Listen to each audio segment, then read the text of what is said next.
Well, hello. Welcome back to Orchid Bloom's podcast. Welcome back, bloomers.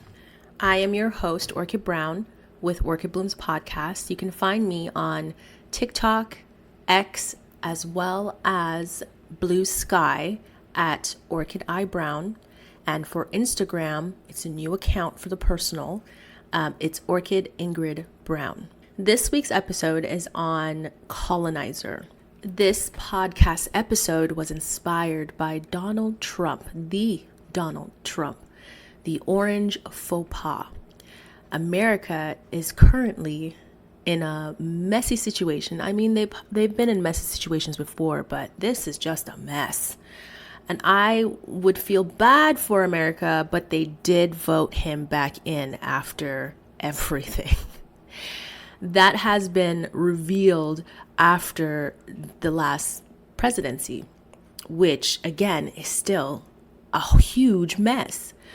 But people support the mess in America. And, worldwide, they thought it was funny. Not everyone, of course. They understood that what they were seeing live on television all over the world was just a complete and huge step back for humanity as a whole after fighting how many decades and centuries for a better way to live, a better world to live in. We see this orange man come into office and flip everything upside down, and we're walking in the twilight zone. At the end of the day, the only thing that anyone can do is laugh, but it really isn't funny. So I guess laughing is just a way to manage and to cope with everything that we're seeing and all that is happening, and questioning within ourselves, like, how did we get here? How did we get here? Why are people so cynical with life that they decided to vote a man like this into office? I understand this was America's way of saying that we don't respect the government. I can see it being a protest by the people to say, the government's not doing anything for the people, even though they're supposed to serve the people. And since the government isn't doing their job, we're going to put someone in who is going to reveal all the truths and bring everything forward and show what America's really about. But so far, it's just kind of showing the dark side to people's thoughts, to what people truly stand for. And it's not a beautiful picture. It's not a pretty picture. And I don't understand why they're proud of it, but they are. They're very proud of it. They don't mind showing their face. They will wear their red hat that says MAGA on it, and they'll say it with their whole chest, who they really are. And they don't care what anyone thinks about it. So yeah, the world has to kind of look at it and laugh, but it's really not funny. No one really finds it funny, but we kind of have no choice but to laugh. Now we're in the territory of the president, who is Donald J. Trump, coming out and insulting countries all over the world and finding ways to let the world know how he truly feels and how America truly feels about them, which I don't think is truthful. But because he is the leader of an entire country and he speaks for all the people, he's a representation of all the American people, he has decided to spew certain narratives about how many different countries and their leaders, and has now gone into the territory of isolating America, but still claiming to be superpower. While he's doing that, he has the time every week to come up with some rage bait for Black people. What did he call them? The blacks. The blacks he so respects. Every time he has to run for presidency, the blacks, they're his friends. He loves them. They love him. the blacks. Every week he comes out with some nonsense to rage bait black people. And it started really making me think after I got over the laughing about the situation. But before I started laughing about the situation, I was very proud of all the black people who did not fall for it. They did not fall for it, and I'm so proud because this is something that I mentioned in the Weaponization of Black History podcast episode, where I said, after all of these decades and centuries of America using the pain of black people and what they've been through and all of their struggles, using it against them, using it to get them angry and rise up and, do marches and riots and all of these things. And again, America has villainized black people to the point where if we were to be in a large group just marching peacefully, it would be terrorism. It would be considered on the level of terrorism. He would invoke martial law, which is sending the military out in the streets to take citizens out. And so in that podcast episode, I was stating that I just wish black people would just stop falling for it. Just stop falling for it. They've used this as a weapon against black people for so long. Please stop falling for it. It's a weaponization. This is a weapon that they use to trigger. Stop falling for it. It's the same rhetoric over and over and over and over again. And here we are in 2025, and I'm watching black people just say, I'm just going to have a seat. I'm going to grab my Hennessy or my Guinness, whatever you drink, and you're just going to sit back and watch the mess. And you're not going to participate in it. You're not even going to help out. They could scream at the top of their lungs, begging black people to show up and march with them and fight with them. They won't do it. And I thought to myself, thank God. Thank God. Like, how many times do y'all need to fix other people's problems? You got a house you need to clean. You got kids you got to raise. Why are you making other people's families your business? They're not your business. They're not your children, but you baby them more than you baby your own kids. You teach your kids to grow up and be strong and be tough and be advantaged in this world and understand that life is not always fair. But then you turn around and you prepare a bed and you put the sheet over these people. You give them a kiss on their forehead before they go to bed at night. And you might even read them a book and you hold their hands. And every single time they make a mistake, you go, it's okay. We know you're stupid. No. We need to stop doing that. We don't even do it for our own people. Why are we going to do it for other cultures? So it was really nice to see this movement where you have a few TikTokers who come on and, I think one of them said this week, and I saw it this week, and I think Donald Trump threw out we're going to bring back segregation. I laughed my ass off. So hard. And then this one TikToker was just like, yeah, bring back segregation. We have no problems with that. That's no problem. We can start, spending our money at our own black businesses. We don't have to spend money at the white or Latina or the Arab businesses anymore. We don't have to do that. Let's have separation. You're right. Let's keep our money in our pockets. And I mean, how many studies have been shown that black people are the one that spent the most money? We just can't help ourselves. We spend a shit ton of money.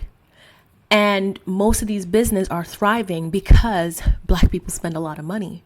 Now, if you bring back segregation and black people are like, okay, well, no problem. We don't have to shop at the white businesses. We don't have to shop at the Latino ones. We don't have to shop at the Arab ones. We're good. Then what? Your bottom line suffers.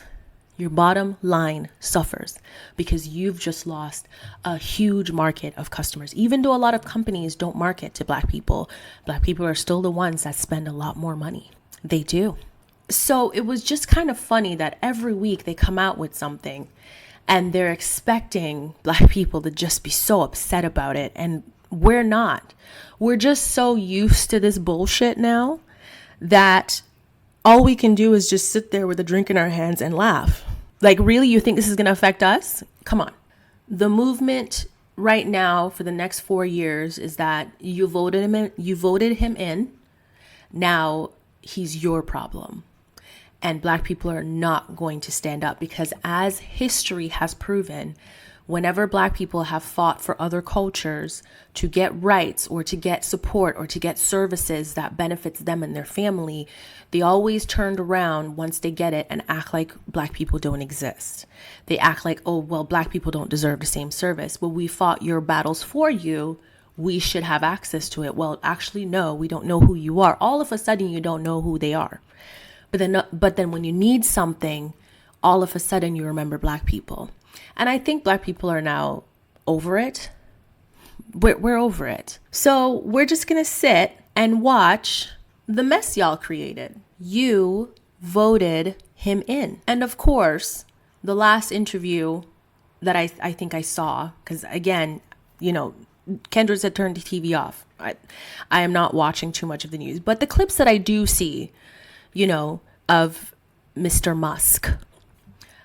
I think the last one I saw, he was talking about how he didn't understand what was happening because I guess people stopped buying his cars and they're burning down the dealerships and burning down charging stations, and people are just not investing in Tesla. And he's sitting there confused about what he doesn't understand. And I thought to myself, I thought y'all said he was smart. If everybody can tell what's happening but him, if he can't fathom what he has done to his own legacy, then is he really that smart? What do you mean you don't understand? There is a reason why most wealthy people in the world try not to choose sides. Because depending on the side you choose, that will affect your bottom line. You don't want to go against the masses. You also don't want to go against the people that is keeping you wealthy. And that is what Elon Musk did.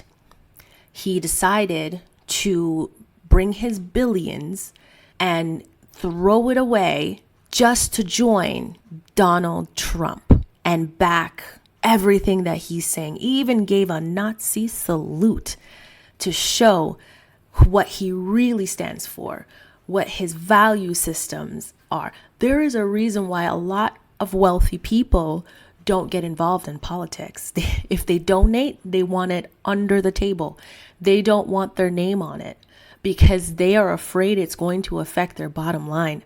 Elon, on the other hand, did not consider that, being as smart as he is. He has lost how much in his net worth and is now begging the employees that still have stocks in his company to not sell it, to hold on to it. Don't get me wrong, I think he'll be able to bounce back eventually, but he's learning a lesson that he should technically already know.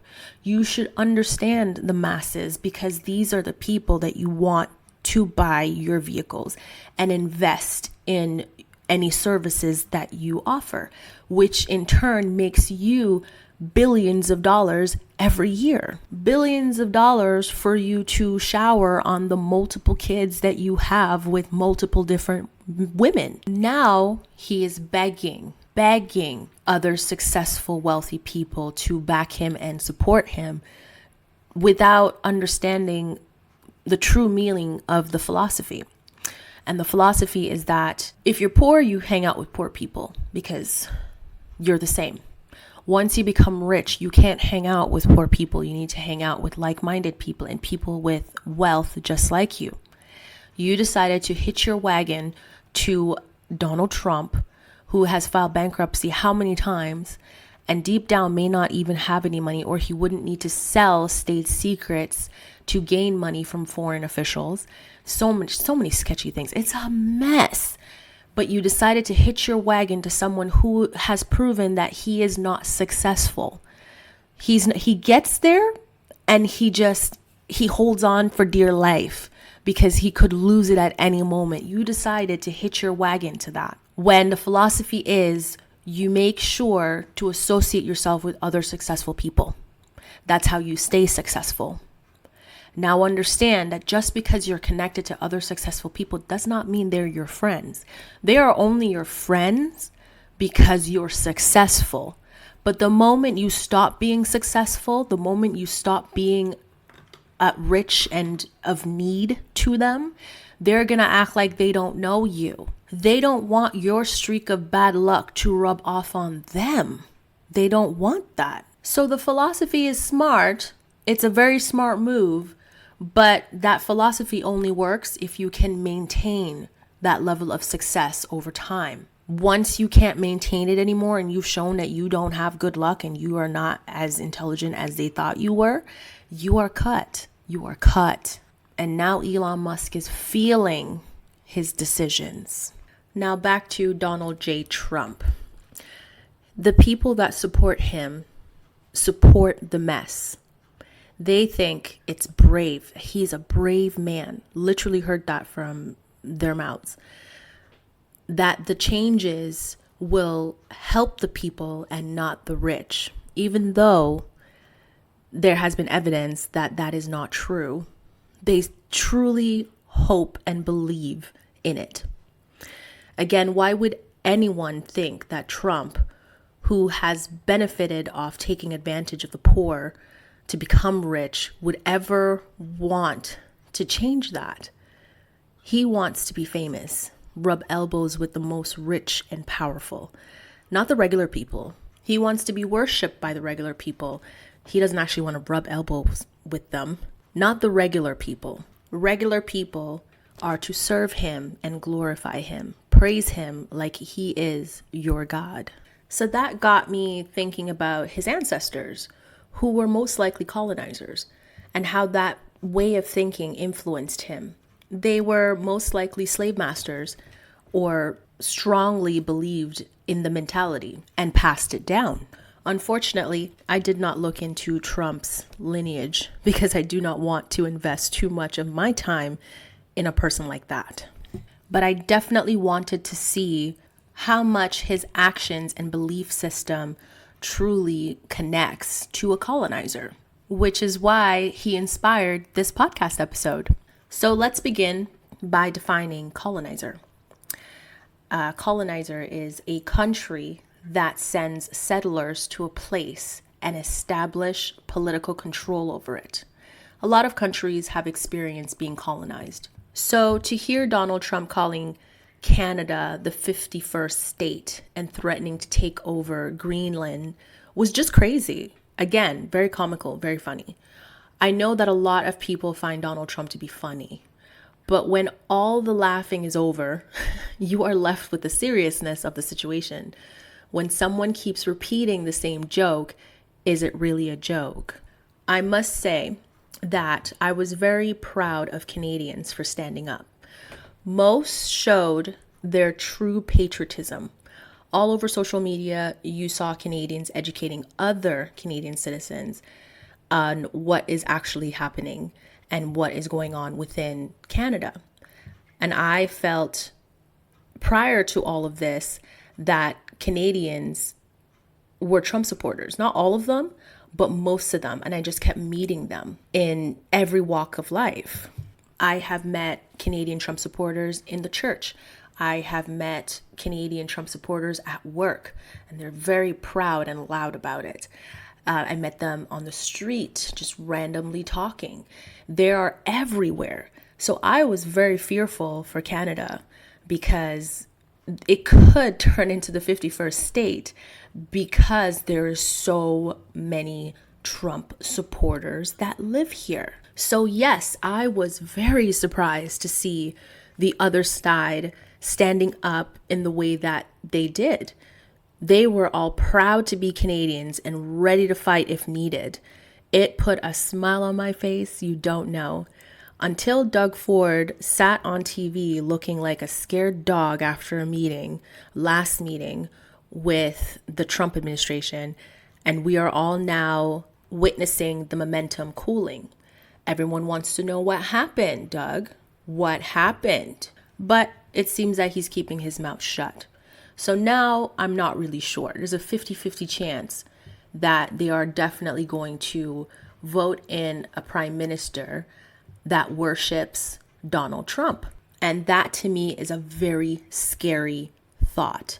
Will Canada be the 51st state of America? America has a lot of debt, and they're drowning in it. Donald Trump seems to believe that America can afford Canada's debt. They want to absorb it because America can't afford it. Donald Trump even wants some European countries as well. America can't afford that too. This all has to be a joke, right? But I appreciate the distractions because that's what most of this is. It's just a distraction. Clearly, Donald Trump is trying to bring allies to the table for negotiation that should favor the United States of America and not other countries. He doesn't want to share the benefits of partnering with other countries. Donald Trump does not seem to realize that America is at the top because of its allies. If the goal is to cut those cords and burn all the bridges, then you are alone. You have no relationships. Collectors are gonna start calling. That's every country in the world against Donald Trump. This kind of made me wish that I took an economical class or something, because most people want to reduce their debts. Every individual person in the world wants to reduce their debts. But then why does Donald Trump want more debt? Is there different rules on a state level? Not a state level, a country's level. Like the more debt they have, the better they are. I'm not really sure. Because for an individual like myself, I don't want any debts. But debt is a part of life. So why is it that Donald Trump seems to want to absorb all of these debts by making their country America's? Why does he want to colonize these countries and take on the problems with it? Like, I get it. He wants all the resources for themselves and they don't want to have to pay for it or trade anything for it. He just wants all the resources for himself. And then he wants to sell off the resources to other countries so he can just make the full money. Of course, he'll make sure in those contracts that he gets a cut personally, which he can do because he has control over everything at this point. But I just didn't understand why somebody would want that. It's just weird. So maybe there's something that I am not understanding. And I wish I had taken some of these courses to truly learn about these things. Most people are not that educated. There are people out there that maybe got a degree in economics so that they know what's happening. But for the rest of us who never thought of that, as you know, in high school and left high school to go to college or university, we didn't think to take courses to learn about this. Now I wish I did.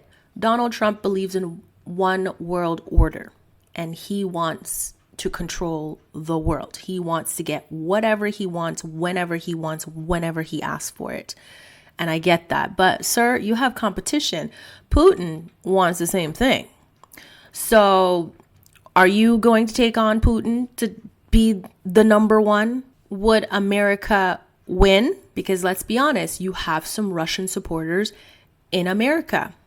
You do. There's some in Canada. There's some all over the world that fully support Putin. So you need to be very careful what you're doing. But he doesn't seem worried about that. The primary purpose of colonizers was to exert control over foreign territories and people, often for the exploitation of resources and economical gains, sometimes to spread their culture and religion. We saw a taste of this with the live broadcast with America and Ukraine, and how Donald Trump behaved with the Ukraine president, which had the world shocked. Just shocked. I mean, we didn't know that Donald Trump could take it to another level, but we were just shocked. I think my jaw dropped every single time he touched him and pointed his finger at him. I was like, oh my God. Oh my God. We have to understand, though, the deal that America wanted Ukraine to sign, it's normal. You know, in exchange for support, we will allow you to come and mine for minerals. Very straightforward. Most countries do create deals like this. No big deal.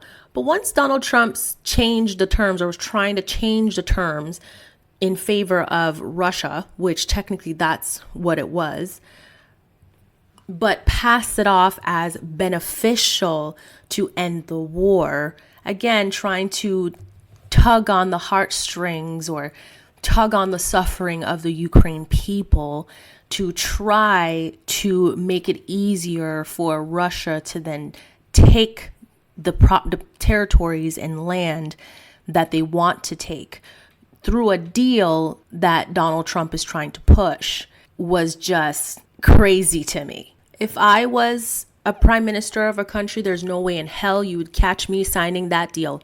No way in hell. Because that's not what people heard from the deal. Even though Donald Trump was trying to make it seem like he was doing this huge favor for Ukraine by getting Ukraine to stand down and to just let bygones be bygones, and Russia's not going to do that. They're not going to try to invade while your guard is down. Sorry, you need to know your enemies, sir. And the Ukraine president knows his enemy and knows fully well that pulling back his forces and leaving certain territories that they're trying to steal uninhabited is just allowing Russia to sneak in and take it anyways. There were no assurance provided, just Donald Trump's word that Putin won't do that. You wouldn't catch me signing that. No, sir. To me, all I heard was Donald Trump wanted the prime minister of Ukraine to back down and roll over and just let Russia come in and take whatever they want. But, hey, we'll sign this. We'll give you whatever you want weapons wise, and we'll mine in your country. But, if Russia wants to take the territory, just stop fighting it. Stop fighting it. That's what I heard. Nobody would be allowed to come into my yard and just decide that they want to take a cut of my land I pay for. No, thank you. Control and dominance are one of the purpose that colonizers sought to establish political, economical, and cultural dominance over the colonized territory and population. Resources extractions, another purpose for colonizers. A key motivation was to extract valuable resources like mining, timber, or agricultural products from the colonized land and transport them to the colonizing country for profit. The next purpose is trade and economic expansion.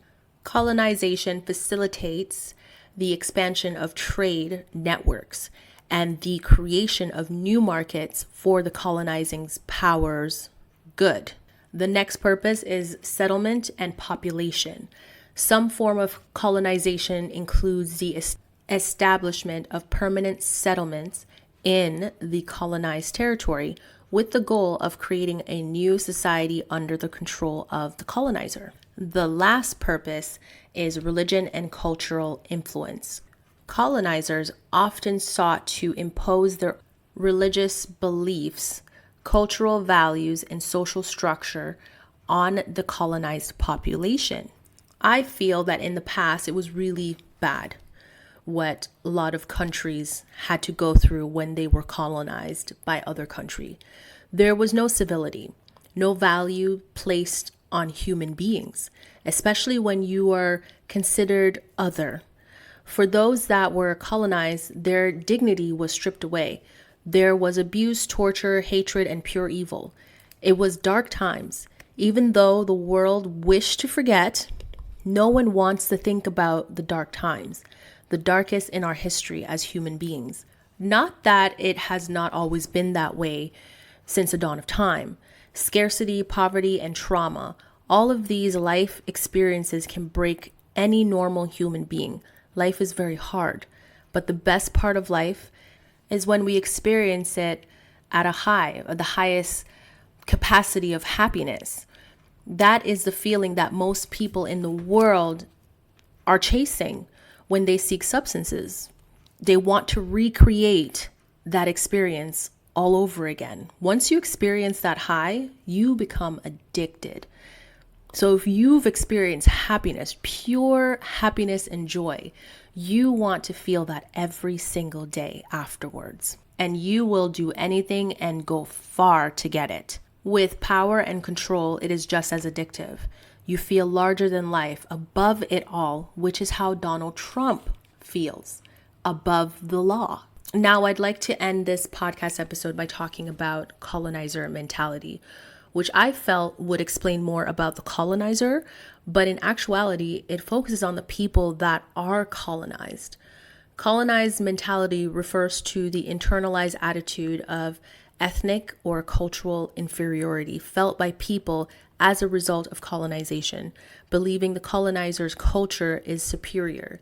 It is a form of internalized oppression that can lead to self-hatred and a desire to emulate the colonizer's culture. That to me is deep, but common.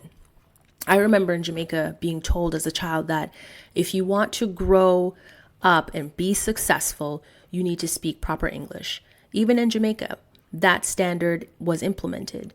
You get a better job if you speak perfect English and it's clean and clear. It allows you to hopefully secure a job with status and money, of course.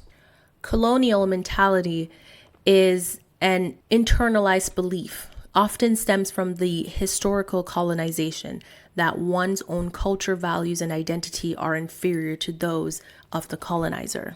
This mindset arises from the long-term effects of colonialism, which a dominant power imposes its culture, language, and value on a colonized population, often through force and oppression. Colonized people may internalize the racist ideas of the colonizer, leading to self-hatred and a preference for the colonizer's culture. It's called internalized racism. Cultural inferiority is also an issue. It is a belief that one's own culture is less valuable or less developed than the colonized culture. A lot of cultures around the world fantasize and idealize the culture that colonized them. It could be that they saw freedom in their culture, comfort in their way of life. But the question is, why would they be colonizing through war tactics to take over your country if theirs was so great? But I've already covered the reasons they do that.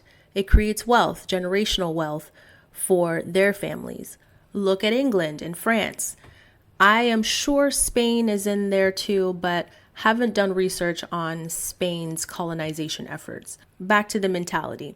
Desire for westernization is another one. Strive to emulate the colonizer's culture, values, and behaviors, often at the expense of one's own. I meet different people from all over the world.